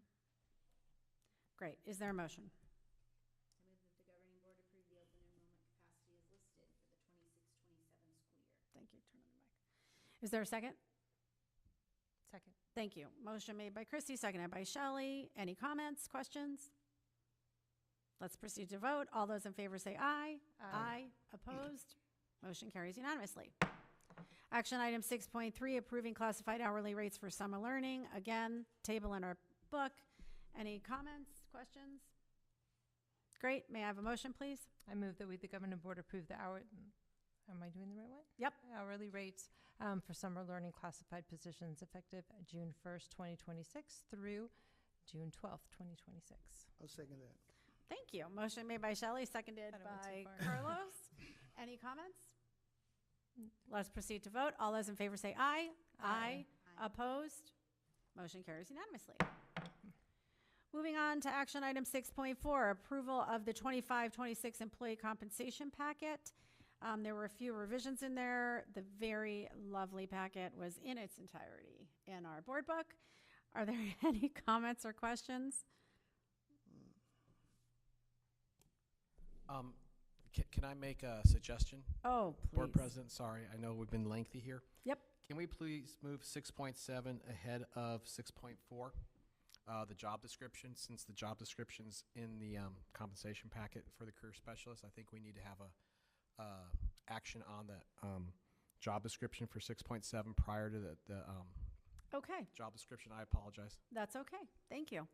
Moving on to action item 6.7, approval of new job description for the work-based learning career specialist we just learned of. Is there a motion? I move that we, the governing board, approve the new job description of work-based learning career specialist effective March 12th, 2026. Second. Thank you. Motion made by Shelley, seconded by Christy. Any comments? Let's proceed to vote. All those in favor say aye. Aye. Opposed? Motion carries unanimously. Heading back to action item 6.4. Approval of the compensation packet. Now, does anybody have a motion? I move that the governing board approve the revised employee packet for the 25-26 school years as presented. Second. Motion made by Christy, seconded by Carlos. I have a question, which is the amount of the raises for our staff set in stone? That's is going to for be on the 26 next item. This is the 25, 26, 27? Oh, I apologize. Yeah. 25, 26. I screwed everyone up on moving stuff I around. got a little apologize. confused. I jumped ahead of myself. This is 25, 26. Yes. Okay. I retract that comment. Anybody else have a comment? Okay, then let's proceed to vote. All those in favor, please say aye. Aye. Opposed? Motion carries. Now we're going to move on to 26, 27, which is item 6.5. This bouncing around is a little tough. I apologize again. That's okay. Okay, we're going to talk about the 26-27 employee compensation packet. So my question to you, we can make it now before the board. Is it set in stone? No, ma'am, it's not. Should we get more money from the state, we could always revisit that. Okay, great. And we will revisit Yes, that. ma'am. Okay, great. Okay. Anybody else have a question? Then let's have a motion, please. I move that the governing board approve the employee compensation packet for the 26-27 school year as presented. Second. Motion made by Christy, seconded by Shelley. Any other comments? Proceed to vote. All those in favor say aye. Aye. Opposed? Motion carries unanimously. Now we are going to 6.8. 6.6. 6.6. Once again, I I'm do telling you, apologize. it's a lot of fun. It's a lot of fun. 6.5. Oh my gosh, where is 6.6? 6.6. The calendar. Yes. Consideration to approve 2026-2027 district calendar. Is there a motion? I move that we, the governing board, approve the attached calendar for 2026, 2027. I second. Any comments or questions? Question. Please. Because I've been asked, how do you guys come about taking 2 weeks off at Christmas versus 3 weeks? And I know the answer, but I just want it out there. Mr. Bosch is an expert in that, so I'm going to turn over to Mr. Bosch. So when we do our calendars, we do them every 2 years, and we put out surveys to our faculty, our staff, and our community. And usually the votes are very, very close. We just make sure we have the correct number of calendar days in the year, and they ultimately determine where we take our breaks and how long our Christmas break is, for example. So it's a vote. Yeah. Pretty much. Yep. You had shown us, or it was in our board book, the stakeholders vote, the staff vote. Can we put that slide up? You guys were moving along so quickly. We We had it listen, locked and loaded, ready to share. We're going. We're bouncing all over the we place. we can quickly go through this if you go to the next slide. Just kind of a next slide, a rewind of the last meeting we shared with you that we did a survey to our staff, our classified and our certified. 77.8% of our certified staff approved adding 2 additional ITM days, remote learning days to the calendar next year. Next slide. Our classified staff was 78.5%. We shared this with you last month in an information item. Since then, we've surveyed our community, and I believe that maybe is on the next slide. Next slide. So 89.1% of our community approved and supported adding these 2 days to the calendar next year for 26-27, which would be November 2nd and March 8th. I really appreciate you throwing that slide in. Thank you for sharing with us that data. And to be honest with you, if I had not gone to the professional development day at San Luis High School, my vote would be different than right now. So I appreciate getting to watch something in actuality and in real time. Yeah, it was hard to do. Helped. It was hard to do it justice, just sharing it. If you go to the next slide, we're not going to elaborate on this. Next slide. We wanted to, we can skip over, go to the PD calendar slide. So because you had good questions last time around, we do offer pretty robust professional development days. We offer one in September and then in February again. We know that there's value to these, and we don't have to click on these, but if you guys wanted to have access to them and see them, every one of our schools puts together a great day of professional learning based on the needs of our district. And with these ITM days, it'll not only be certified, but it'll be classified as well. So thank you. Anybody else have a question? Can we have a motion, please? I move that the governing board approve the attached calendar for 26-27. I think I already did. Did we already do that? We already did that. Oh, did we already do it? Yes. Yes. You know what? I just have to tell you. I screwed everyone up by moving stuff around. I'll take the blame. Caffeine and not water. Okay. Okay, then let's proceed to vote. All those in favor say aye. Aye. Opposed? Motion carries. Thank you for keeping me honest, some of us. Okay, now we're going to go to action item 6.8. Am I correct? Yay, I got something right. Okay, action item 6.8, consideration to approve college credit by exam. This was in our book. Does anybody have any questions? Can we have a motion? I move that we, the governing board, approve the college payment by exam incentive payments to the teacher of record in the associated classroom. I second. Sorry, she beat you. Motion made by Shelley, seconded by Christy. Do you have a question? I just want to find out, why do you guys bolded the 50% of greater poverty rate for, why is that bolded like that?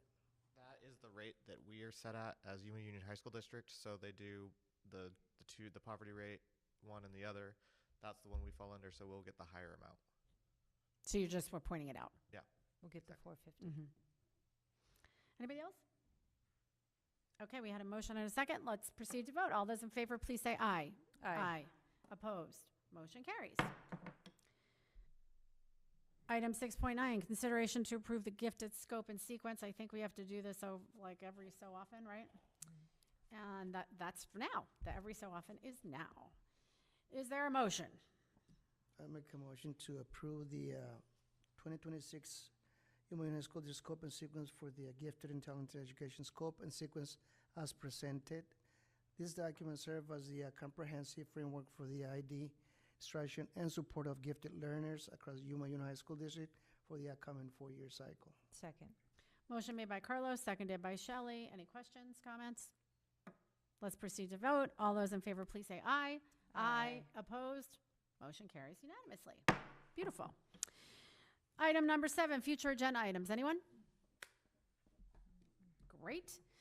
Our next meeting of the board is Wednesday, April 8th, 2026 at 5:15 right here. Be there or be square. Thanks, everybody. Is there a motion to adjourn? I second. Motion made by Shelley, seconded by Christy. All those in favor say aye. Aye. Opposed? Be quiet. Motion carries.